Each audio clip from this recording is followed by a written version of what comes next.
It's still a long way away, but Arsenal return to Premier League action this weekend. No, it's not this weekend. It's next week because we have to wait till Monday. But this, of course, looks ahead to the next Arsenal fixture, which in this case is the Sheffield United away game. I'm joined usually by some of our members, but for today's show, we've got a special panel of guests. Let's jump into today's Arsenal preview show.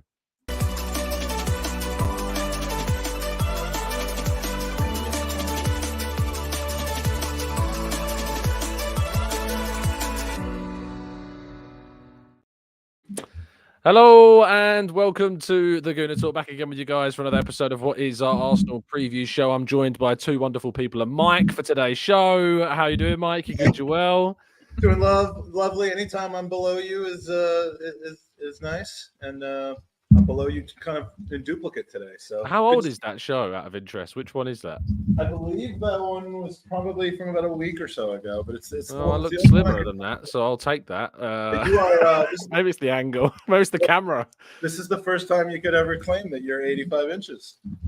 Wow, yeah, that's. Wow. Mike says I rarely ask him on the show, and he's showing you exactly the reasons why I rarely do. Tall. That's like 7 foot tall. I mean, you're a tall gentleman. Yeah, 100%. 100%. That's what you meant. Also joined by Mike's reluctant friend, Tom Sable. How you doing, mate? You good, Joel? I'm wonderful. It's. We're only not even a couple hours away from each other, and I get to see him on here, not in person. So get your butt up to McNitton's one of these days, Mike. I will be making it very, very soon. There you go. Lovely stuff. And lastly, I joined last night on the Highbury squad, so it's good to return the favour and have a shoot over to the Gooner Talk. It's Sophie. How you doing? You good, Joel? I'm absolutely epic. Is that song by Elvis running through your head now with Mike? Regrets, I've had a few, but then again, to mention. Always, perpetually, yes. Who wins the background? Everyone's got a very cool background here, if I may say so myself. Yeah, very nice. I think Mike's got the best background. My mate. Yeah, of course he does. But in the background of this week is Arsenal, because at the foreground is everybody else, because we're having to play on Monday night. I'm curious, Thomas, your thoughts about what the mentality, the psychology of that. We are used to playing last. We did it last weekend, of course, when we beat Newcastle. I think we've done it the last few weeks. I feel like we've played last in the weekend. Do you feel like that has any bearing? Arteta was asked about it in his press conference, and he kind of just said, we've had to do that before, and it doesn't really make a difference. They a couple of the players let it out that they do pay attention to it, and it's hard not to. So I think it's helpful. It's always better to go second, go last, so that you can see what you have to do. So I think they're okay, but I don't know how much they really put into that. They already know what they need to do. They have to win out, and they have to win each. The next game is the most important. So this one, I'm more concerned about not what happens before the match, but the banana peel that it could be. Yeah, there's always that worry, isn't there? Sheffield United, of course, have been pretty poor this season, Sophie. They've only picked up, I think, 13 points during the campaign. We battered them, or battered them, as Mike would say, at the Emirates earlier in the season. 5-0, I think it was, on the day. And there'll be an expectation, I think, from Arsenal fans that we do that again. And is that probably fair? I think it's fair. In terms of the going last thing, do you guys, when you play like darts or board game with your mates, do you like to go? There's something about going last in everything. Yeah, just because I do. I like to see what they've done, so I know what I need to do to win. Yeah, exactly. Yeah, formulaic games tend to, give me a little bit of a concern. But if you want to win the title, in a nutshell, you've got to go up there and win. It doesn't matter. I know a lot of Arsenal fans want goals and another 5-0 win, but get up there, even a 1-0 ugly I'll take off someone's nose or an own goal, don't really care about. I'm less about performance in this particular match and more about the result. You can't lose or drop points to Sheffield United if you want to win the title. Indeed, absolutely. It's a must-win game. We're looking at it this weekend as the easiest fixture of all the title challengers, Mike, because Manchester City play Manchester United, Liverpool are away at Nottingham Forest, which is by no means an easy game either. Do you think, despite the fact that the last few weeks where, we've won, we've played last, and it's not necessarily been to catch up, it's just been to also win like the others have, like last weekend, I think the weekend before that as well. Do you feel as though this weekend we might get lucky?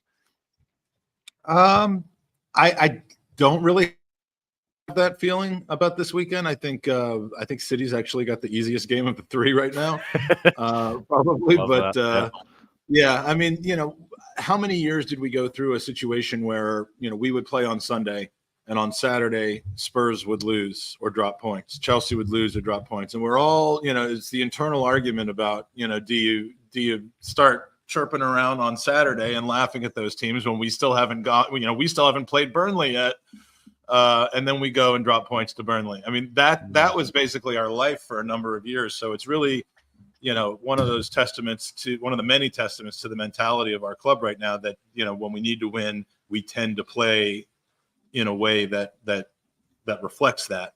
When we don't show up for games, which we've only seen a couple of times this season, Fulham being one of them, Fulham away, Fulham home to a certain degree as well. It generally isn't when that pressure is on. So I think this will be another weekend where all three teams keep pace with each other. All three teams pick up 3 points. But I'll certainly be hoping for otherwise. Absolutely. I think that when it comes to Arsenal, Mikel Arteta always just wants to focus on the next game. He doesn't care what City are doing. He doesn't care what Liverpool. I mean, he does care, but he publicly doesn't care and won't say that he does. Public.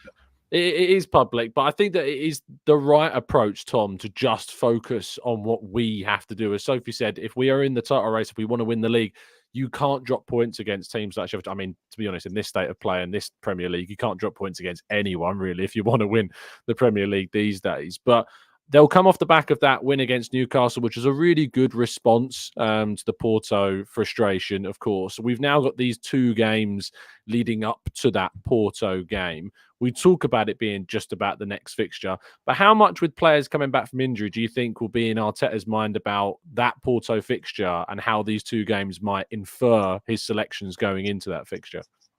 I only think it's really going to matter with a couple of the people that he already has stated that has had some issues. Like Jorginho's probably, I personally don't think Jorginho is going to get in until maybe late, only to get him some late run in because he's older. Some of us don't age as well as others. So, and he is, but he's been very integral to what we're trying to do. And so I don't think we're going to be looking that far ahead because I think, like I said, this could be a challenging one. But that being said, they're a really, really bad team. They're fighting each other on the pitch. They're barely getting any chances per game. I think we've doubled or tripled the chances per game on them. So we're not going to really do too much to change it up in lieu of setting somebody down for the Brentford or the Porto game. I think when we get to Porto, there'll be plenty enough motivation to get that game. Yeah, there should be, you think about it, should be, we say motivation, but Sophie, so often I should use the past tense, talked about Arsenal with arrogance at times going into games when things are going really, really well. And we go into the games almost like it's a formality that we'll get that win. Despite this game from the fan perspective, I think being that, I mean, yourself saying it a second ago, we should be winning this game. I don't get that sense that the Arsenal team any longer feel that way, even though the Porto game was frustrating. I don't think that was by any, arrogance. I thought Porto played it perfectly and frustrated us really, really well. And I don't feel like we go into games with that mindset anymore. I think there's a shift. One of the things I've been talking about a lot over the last, season and a half is mental, because Arsenal have super talented players. And especially this season with the addition of Declan Rice, he's made such a massive difference to the squad. There's a certain belief, I think, that is real this time around. I think Arteta tried to sell us on confidence and belief last season, and even the season prior when we didn't qualify for the Champions League. I think that the players wanted to do well. Last season, they wanted to win the league. But I think this season, they believe they can.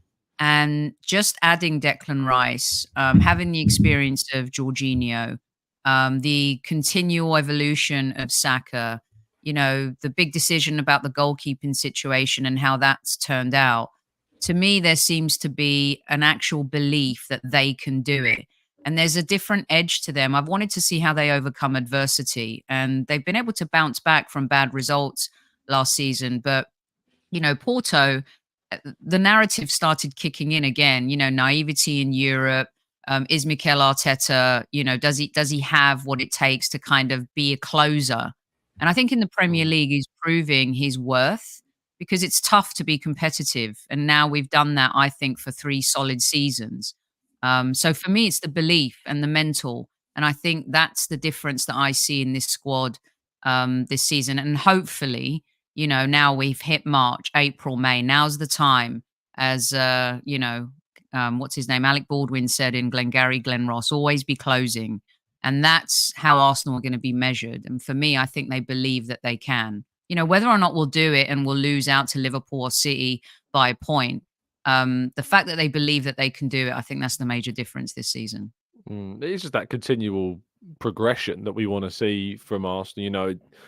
It's the Premier League is so competitive that the mindset of, if we don't win the Premier League or the Champions League, it's just simply not good enough. For me, it's about if Arsenal are moving toward that goal.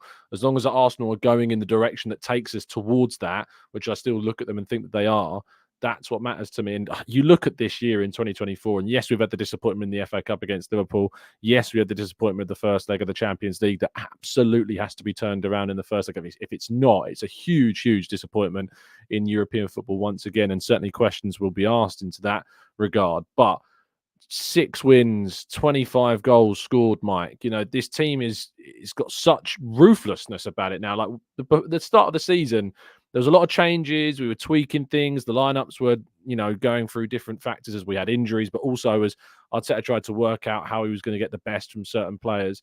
It seems like now we have, even with players coming back, a pretty set team. At least 9 of those players seem pretty set into their positions. How do you see that going forwards with the return of Partey potentially this week? Zinchenko is said to be close. Tomiyasu is said to be close. Jesus and Vieira are now back in the squad. And we've seen images, of course, of Yuri and Timber now back in parts of Arsenal training as well. How do you see that set nature of the team, as Tom was mentioning earlier, that we might not see too much for this game, but going forwards? You're on mute, mate. Oh, sorry about that. I think going forward, we're about to re-enter the period of time where we have two games a week. This now game, they keep getting bloody postponed. Of course we are. well, yeah. I mean, we got like 1 game in the next, or 3 games in the next 2 weeks, and then nothing for like 6 weeks. But days, but we're going to need that depth. We're going to need it. It's so much better to have 6 guys that are kind of on the verge or in the near term going to be coming back than to be dealing with some of the things that we've had in the past. Now, knock on wood, we don't lose other people now that we're, currently counting as being part of that team. Thank you, Tom. I didn't hear the noise though. I did the noise. I was tapping the desk. But yeah, it's a good problem to have. Obviously, it is something where I think, and we'll talk about the lineups for the game against Sheffield, and then the following, I guess, 5 or 6 days later against Brentford. I don't think you'll see many changes because this team is, playing lights out right now. Why change that unless it's for fatigue or otherwise? You may get more creative with your substitutions, with certain people needing a run out towards the end of games. I think that's where we see Timber start to come back. That's where we see Jesus start to reintegrate. And then you see what you have on a week-to-week basis. The one thing, kind of taking a step back to the mentality issue, what we're seeing this season that I don't remember ever seeing before is a revenge factor. Think about the games that we've lost this season, and there are not many of them. I think in all competitions combined, there's 7. Lost twice to West Ham and then went 6-0 on them. We have lost to Wolves. What did you say, Wolves? Lawns, who we lost to and then won 6-0. We didn't lose to Wolves. Yeah, Lawns, and then came back and beat them 6-0. The Villa game, we have not had the chance yet to take them. We haven't had the chance with Porto yet. We didn't lose to Liverpool, but well, in the FA Cup. You're right. You're right. Sorry to bring that up again. Who am I arguing with? The Mr. Arsenal right now. Saw him the other day wearing a very yellow suit, like just complete yellow. He does make some bold fashion choices. Yeah, I will say that. But we have a team now that I wouldn't be surprised at all if the pregame talk and the preparations in the week leading up to these revenge games have addressed the fact that we need to avenge this loss. And literally the only team I don't think that will have a chance to avenge this season is Fulham. But other than that, I mean, I will probably not be as confident going into a second leg of a 2-leg match where we're actually down in the first leg as I have against Porto in a long time, because I feel like I know what the preparation will be for that game. And I expect that one to be over early and we can spend the whole second half celebrating my birthday. Indeed. Yeah, Newcastle was another one as well. Obviously lost at St James's Park, and then just last weekend won 4-1 as well.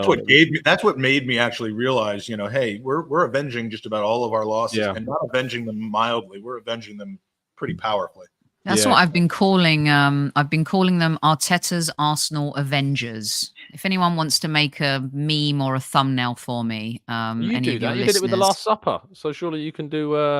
Yeah. I mean, it's February. I'll text Seb. Seb will do it. Let's talk about some individuals then that could be coming back. I ran through a list of them there, but Thomas Partey is back in training, has been training since last week. He obviously has been, when available, such a crucial player for us, but it is that caveat of when he's available. Jorginho, though, has been brilliant for us in this year. Rice is obviously, words fail me in terms of how many superlatives you can use to describe him this season. How and when does Partey come back into the fold, do you think? Well, we've talked about this before. He's been coming back for it feels like 6 months, 8 months, 9 months. It's never ending. You see pictures of what you do. For goodness sake. I'm scared for that is a really next. old photo. That tells you how the weight loss program's gone there with that. He had to do it. I thought this would be full screen, but sorry, Tom. That's pathetic. Partey's coming back. He's not coming back. Yeah, Mike is going to carry on. Tom. Well, what I wanted to get to is that gone are the days of us having to play like Shamak and playing Lord Bentner. We're bringing back players like Thomas Partey is going to get healthy. Tomiyasu is getting healthy. We have a bench that's going to be a little bit more robust. Well, a lot more robust compared to some of the teams we had to field back the last time we were in the Champions League. So I'm feeling really confident we're getting healthy at the right time. It's a good problem to have for Arteta to be able to integrate players like Jesus and Tomiyasu and even Zinchenko. Just think of all those players that we have not seen in a while that normally would be starting. So we've had their understudies have come in. Kivior's playing great. Jorginho, like you said, he's turning back the hands of time because he's playing really well. So I do think that we're in a good place. I think we're at the right moment in time to get those guys back. And unlike last year where we faded off because of some injuries, I do believe that that's the reason why we didn't finish strong and win the league last year was the injuries, and we get criticized for the B word, and I don't like it, but we definitely have some great players coming back. I'm looking forward to it. Yeah, absolutely. It's scary for other teams. Liverpool at the moment are in an absolute injury crisis. And Arsenal now getting back players that they've just not had for so long, which is so important. So in terms of the striker position, Gabriel Jesus obviously been on the bench for the last 2 games, not come on. Arteta said he doesn't want to risk him. And he said something quite worrying, I thought, actually, in the press conference, because he said something on the lines of, we don't know how long we're going to have him back for, which is not something you really want to hear from your coach sometimes. But Havertz has obviously played there. Trossard has played there. They've both looked good when playing in and around that centre forward position and internally as well. How do you see, if possible, a pathway back for Jesus, and could it even come on Monday? I think Jesus is going to play a major role in how we progress in the Champions League. I think what was missing in Porto was starting Jorginho with his experience, Zinchenko and Jesus. These are players that have been there before in those knockout stages and understand, the pressure of it all. And having that experience is massive.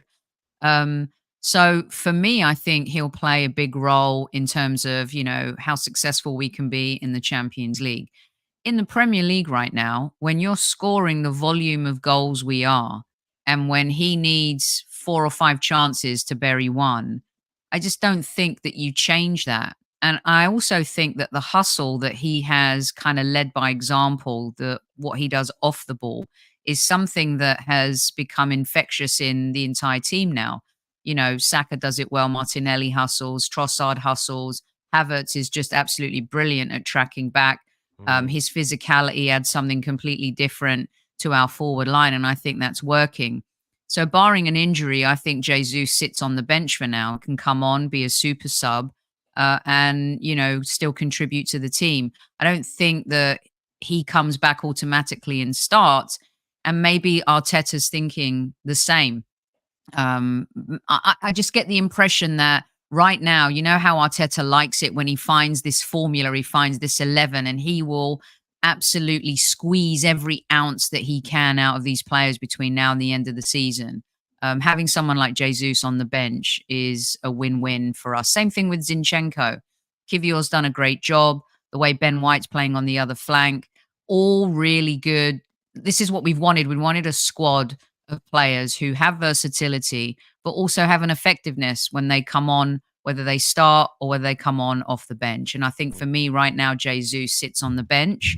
And if the goals dry up, then, is he the answer to come on? Not really, because he's not that prolific, but he's definitely a weapon that I think we're going to be able to use between now and the end of the season.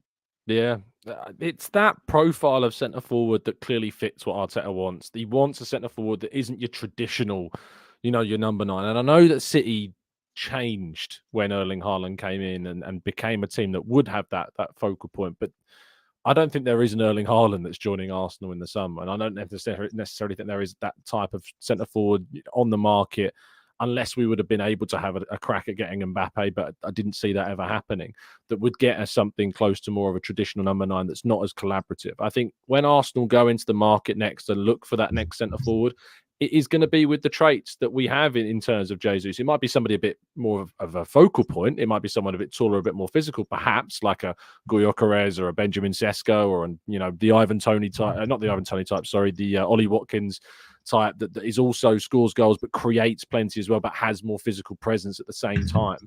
I think that all of those things are going to be looked for in a centre forward, but Jesus will still have a big role to play this and into next season. I think he can cover in the wide areas as well really comfortably. And so I think we'll see that. Let's talk about lineups a little bit in more detail. And we'll start with Mike's team. Talk us through your selection, mate, and why you've picked what you've picked.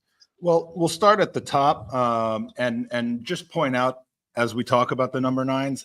At some point this season, Eddie Nketiah went from being essentially the only replacement when Jesus was hurt in the 9 to being the 4th choice number 9. And to me, that is nothing against Eddie Nketiah. We've spoken about him a lot in the past, Tom, but at Arsenal, he should be a 3rd or 4th choice center forward if he's in the squad. And it's just a sign of the improvement, of the payoff of the strategy of Mikel Arteta to sign versatile players who can either play wing and up top or play in the 8 and up top, that we don't really quote unquote have to see him plugged in every time Jesus is not ready to do 90 minutes.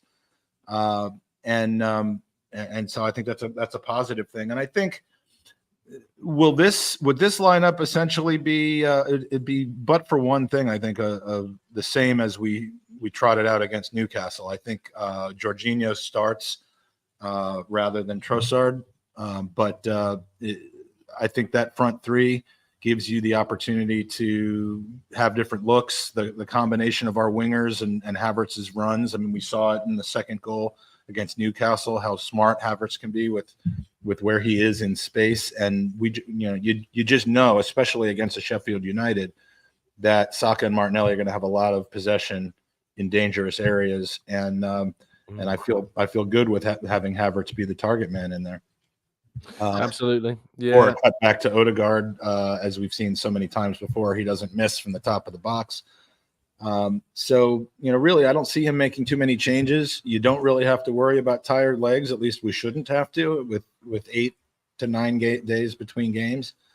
When it comes to Kivior, which I guess would be the only other decision, don't fix it if it's not broke. He's been fantastic in his job. I don't think we need particularly to have dynamic overlapping play from our fullbacks against a team like this. So this is what I would stick with. Lovely stuff. Going to Tom next. Talk us through this one, mate. Well, like we've been talking about, the back 5 basically picks themselves, and like Mike was just saying, Kivior has been playing well, and you can't take him out. Just keep going with that. I did get a little crazy here. Maybe this is just me wanting some stuff to happen, but I did take out Jorginho because I do think he needs to get a little bit of rest, and this is a perfect game to give him that rest because I think that even Arteta said that he's been carrying something throughout the last few weeks anyway. So the Smith is coming in, and I'd like to see him do well. I've got him as my star, but I also get a chance to see Trossard give Martinelli a break because Martinelli just runs and runs and runs, and he's been really good coming off the bench. So I would love to see him get on off the bench for Trossard late in the game. And to Mike's point about Nketiah, keep in mind Nketiah had a hat trick against these guys the last time we played. So it's going to be interesting. I do think that they're not going to know what hit him tomorrow on Monday. So, but a lot of talk about Evan Ferguson in the last couple of days. And did you know that Eddie Nketiah has got more goal contributions this season in less minutes than Evan Ferguson? Quite incredible, that stat. And by the way, for people that say, well, one of those is a Sheffield United hat trick. Well, Ferguson also got 3 of his goals in one game this season as well. It was against Newcastle, though. Sophie, do you want to talk us through your team? Yeah, I'm a little bit like Mike here. It feels like the game to rest a couple of players, but now we're in the final act. This is it. This is, the Arsenal movie of the season. We've had the first act. We've had, the intermission, and now this is the final act. And if your best players are fit, you play them. There's a big break coming up as well with the Chelsea postponement. So I say you play your best players who are in form. I can see why Tom was maybe wanting to switch out Jorginho. But for me, yeah, this is the team. This is the team you roll with, and hopefully they'll get the result. I picked. Are you doing the star player? Should I do? Yeah, talk about it at will. Yeah. So I feel like that Saka has really stolen the headlines, and Martinelli's had a bit of an up and down season. The eye test, but he's still just such a special player, and I fancy him this weekend to get a hat trick. I think that he seems hungry. He's always hungry. He works so hard, and whether it's Trossard or Martinelli starting, I fancy them both to get a lot of goals this weekend. And Martinelli for me is primed to bag a hat trick and be the star man, and take the player of the match away from the other star boy. I say star boy, star man time, Tom. Let's stop calling him star boy. That photo You've seen his body. Jeez. Yeah, he's a man now. He's all man. Incredible. Yeah.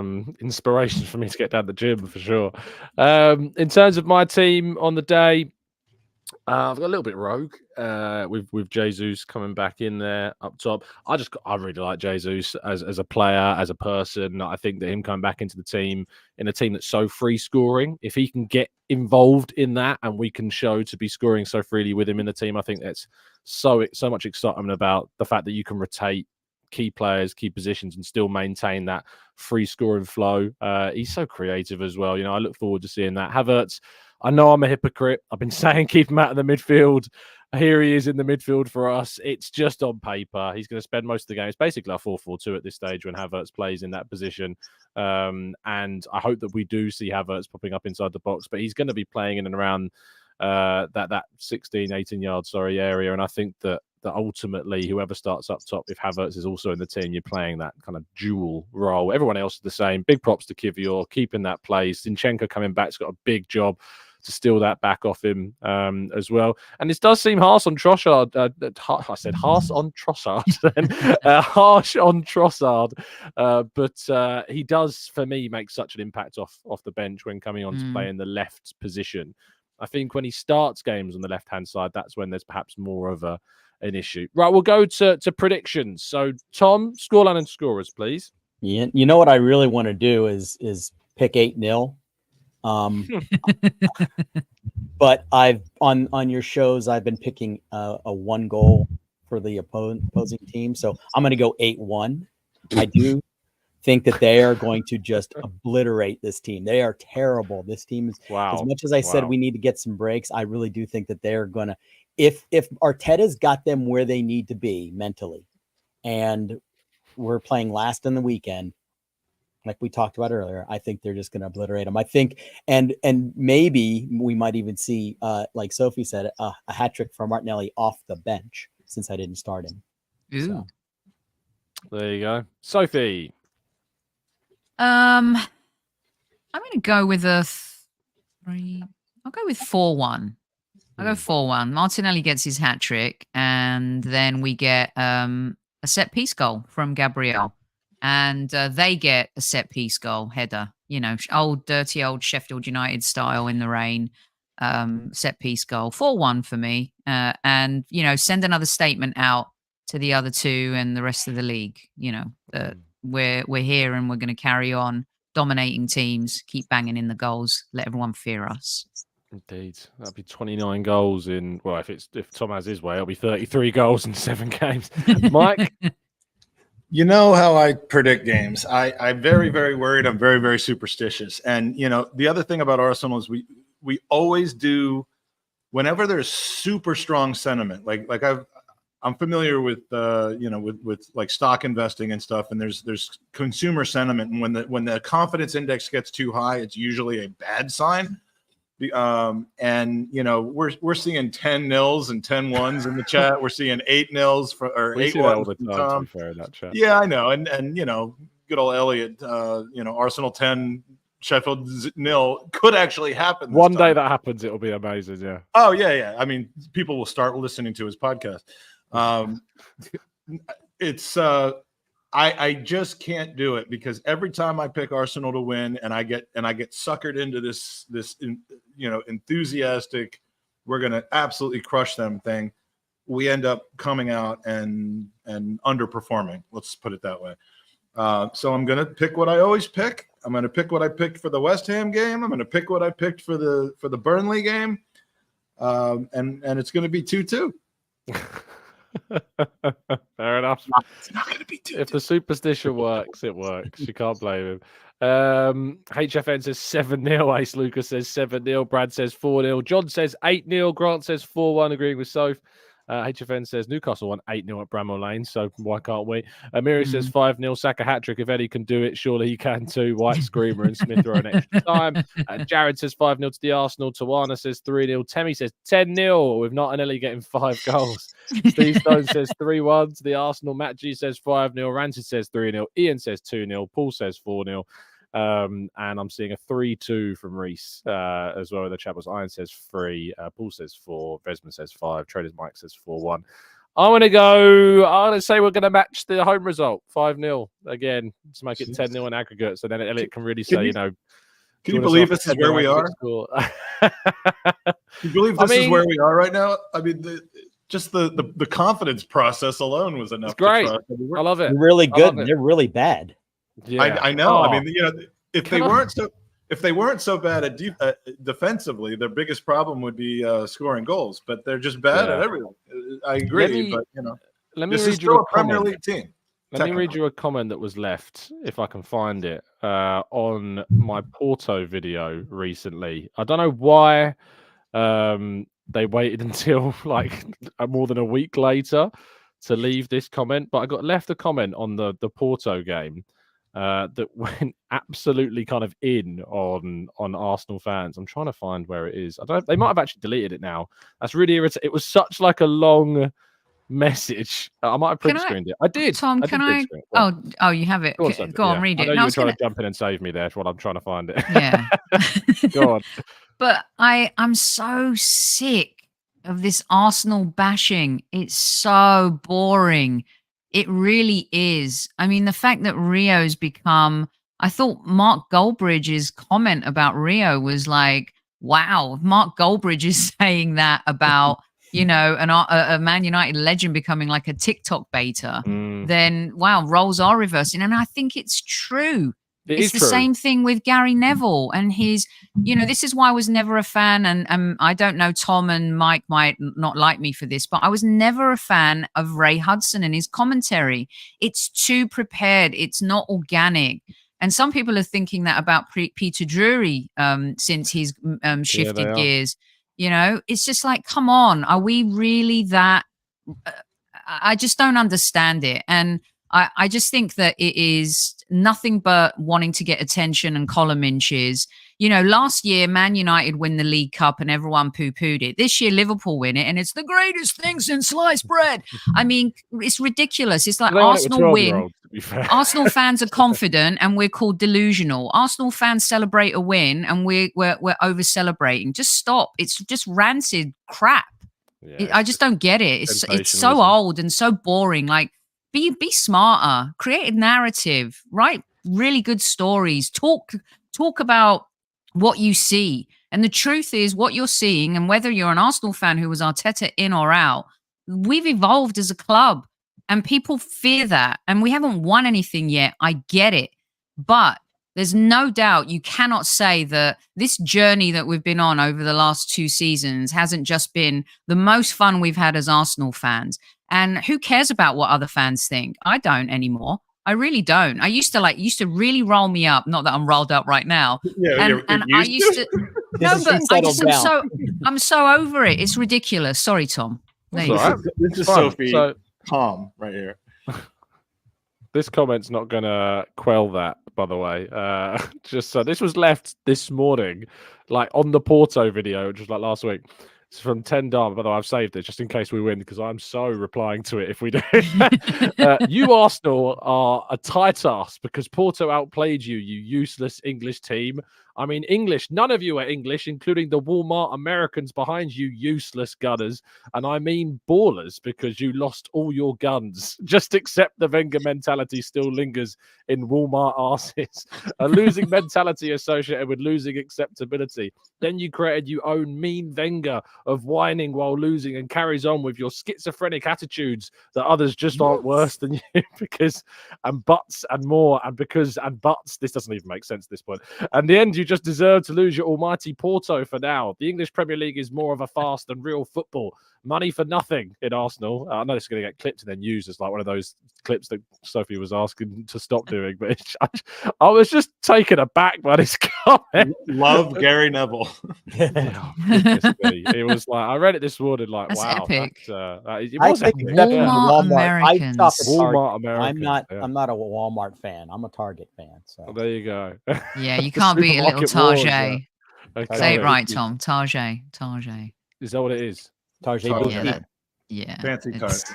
Fancy. Yeah. I get so many little things about my pronunciation and everything. I start believing things that aren't even true anymore. So no, it is actually Target, but there's a thing where you call it Target. Is that like what we call Primark, Primani? Is that sort of the thing over here? Yeah. Yeah, you see? That's you should frame that, Tom. You should frame that. Well, I will be if we win. If we don't, I will be blocking that person immediately. So they're never coming back. You know what? Anyway. I was talking to David Hillier and I think you about the journey.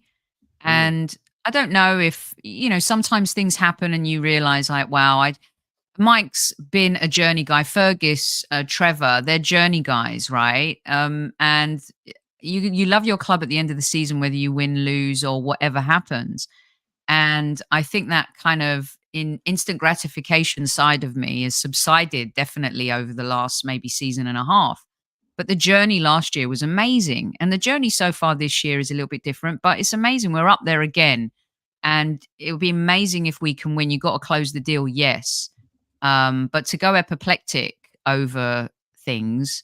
I don't know. Maybe I'm just getting older, and I think we got 350 somethings in this room here. Sorry, and a fetus, and I think life experience, especially not just being around for a long time, but some of the things you live through, to be a results are the only thing that matters person.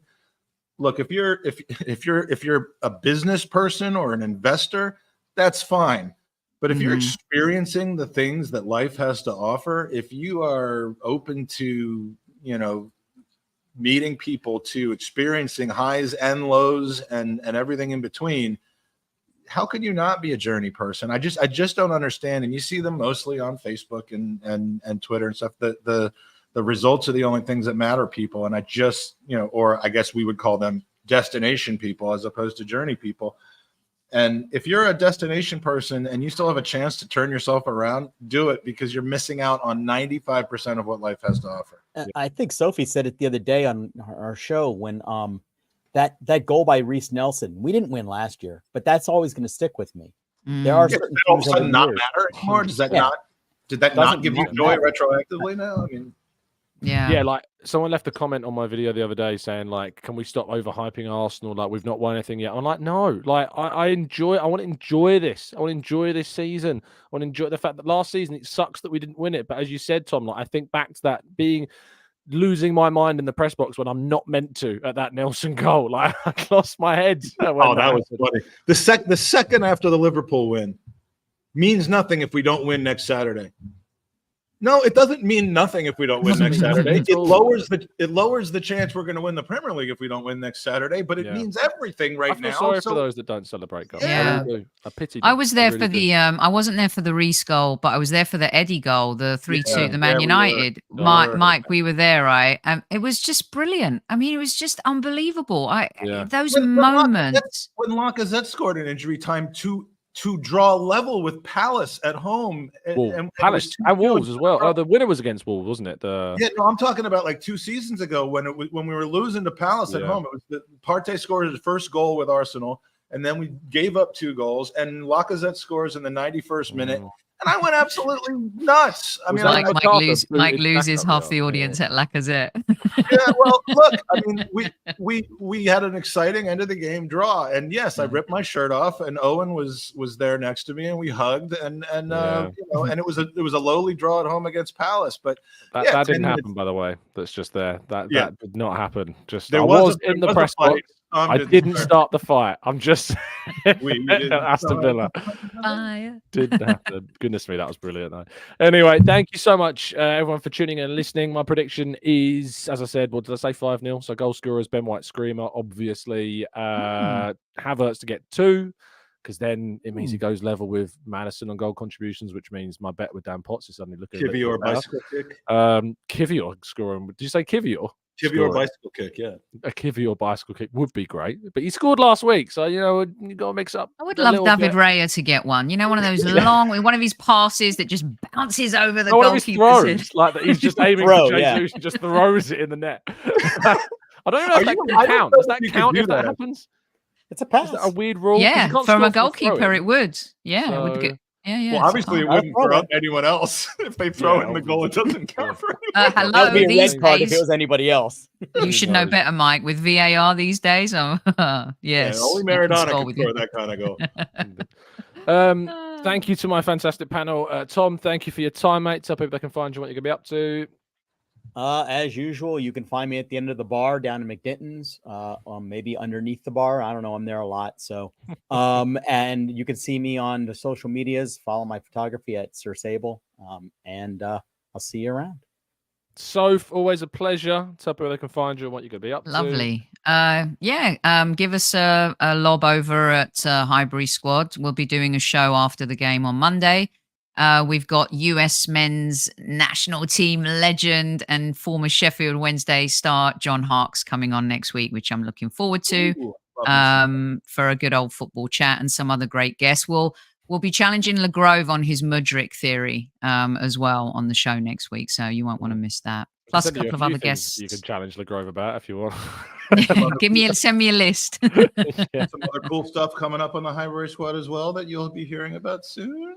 There you Yes, go. well, I'm not going to tell them about that yet, right? No, neither am I. But Yeah, it's okay. I'm just gonna gonna watch happen. the intro, but there you go. That's Little my tease. little teaser. Mike, thank you for coming on, mate. Always a pleasure. Tell people where they can find you and what you're going to be up to. At the Gooners Pod, you can find me for the next 3 weeks at Highbury. I will be back over to Blighty, as I've heard it's called, and enjoying. No one from England actually calls it No that. one Only says you it. Americans do that. No one says. Well, somebody was like, "Oh, you coming back over to when you back in Blighty?" And I'm like, "What the hell is Blighty?" And so now I have to use it all the time. But no, it's going to be. I'm hoping that the next 3 games, it was going to be 4, but then Chelsea went and screwed that up. Will be fun times. If you're in and around London and you want to hang out and get together, there's going to be a good crew of us there. So just reach out to me on Twitter and we will have some fun. But at the Gooners Pod, and stay tuned for some exciting announcements. Lovely stuff. Thank you, listeners, for tuning in. Appreciate your time. Do drop a like on the video and subscribe to the channel if you're new around here with those notifications turned on so you never miss a show. I'll be back tomorrow morning, bright and early, of course, as always, at 8 a.m. to give you all the latest Arsenal news and updates. And it's a Premier League weekend of action. Doesn't include Arsenal until the Monday night, but that's fine. Let's hope that we can get some others dropping points ahead of our game on Wednesday. Wednesday? Goodness me. I hope it's not. Monday. Thank you for listening. See you soon. And as always, up the Arsenal.